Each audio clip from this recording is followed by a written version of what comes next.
Well, I guess the darkest nights will hide their stars, but lately your cloudy skies are the crowded bars.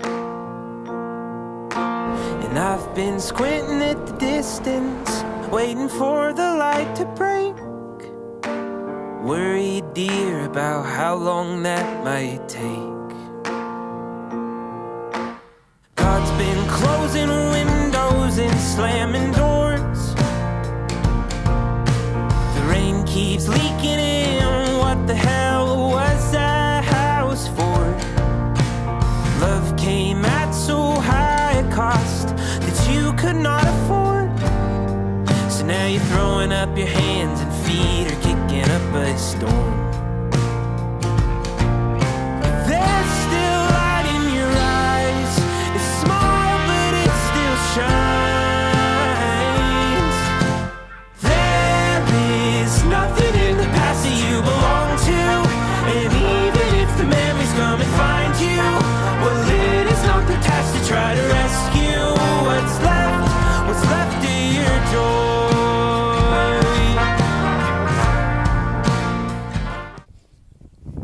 Okay, so let's talk about Shadow and Bone by Leigh Bardugo.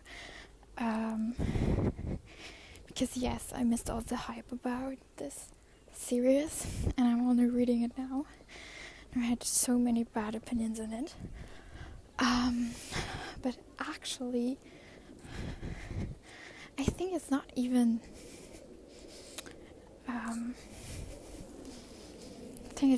That bad, honestly. I don't know if you've read the Iron Face series. You might know of it from me talking about it for years. But that was my favorite book series. I wrote hundreds of pages of fan fiction on it. I never published, thank God. But yeah, it's kind of the first book. I'm like half through. It's kind of really similar to the Iron Fae. Like, so much reminds me of it. I don't even know. But it's like super similar, I feel like. At least the whole feeling, and just Alina kind of really, really reminds of Megan. Like, how whiny she is sometimes. I totally understand her. But it's really similar, and her relationship to the Darkling is kind of similar to the relationship of Megan to Ash at the beginning. And it's kind of like, I'm digging it. I really like it. Like, it's definitely not going to be one of my favorite books or anything, but you know, just like one of those books that you read and that you're just entertained through all the way. Not like you're going to remember the rest of your life, but like while you're reading it, you're really enjoying it because it's just super fast paced. And yes, it's super predictable. Like, not predictable, I never predict anything. But as if it's already been written a million times. Yeah. So it's super cliche.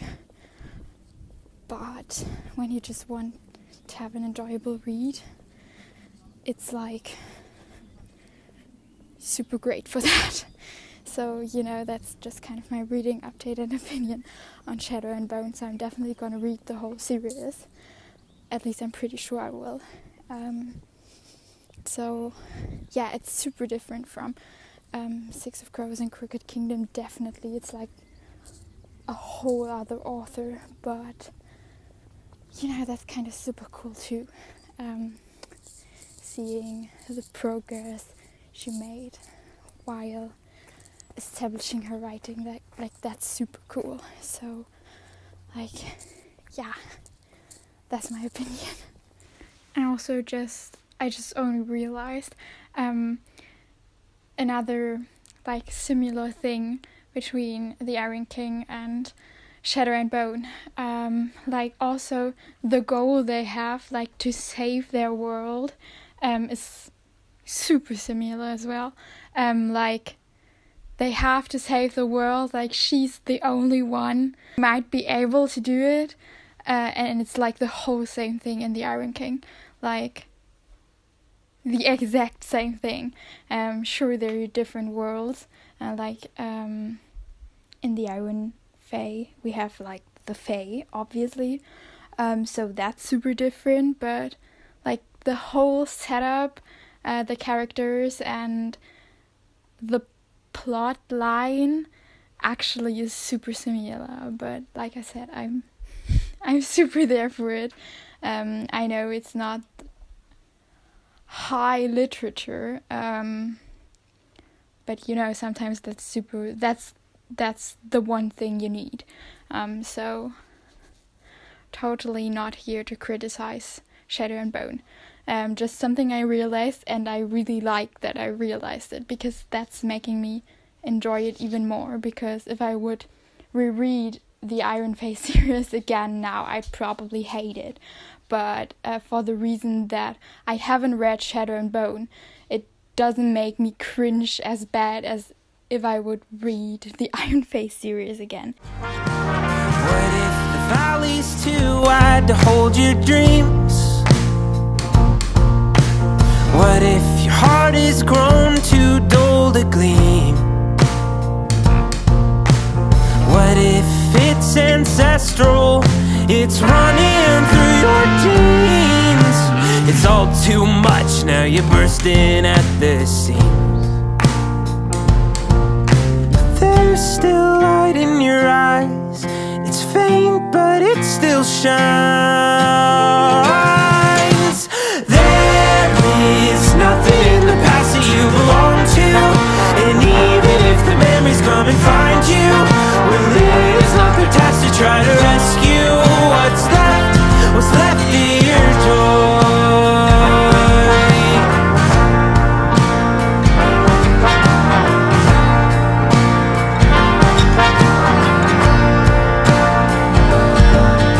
Your sorrow does not flatter you, even if the tears are true. I've seen you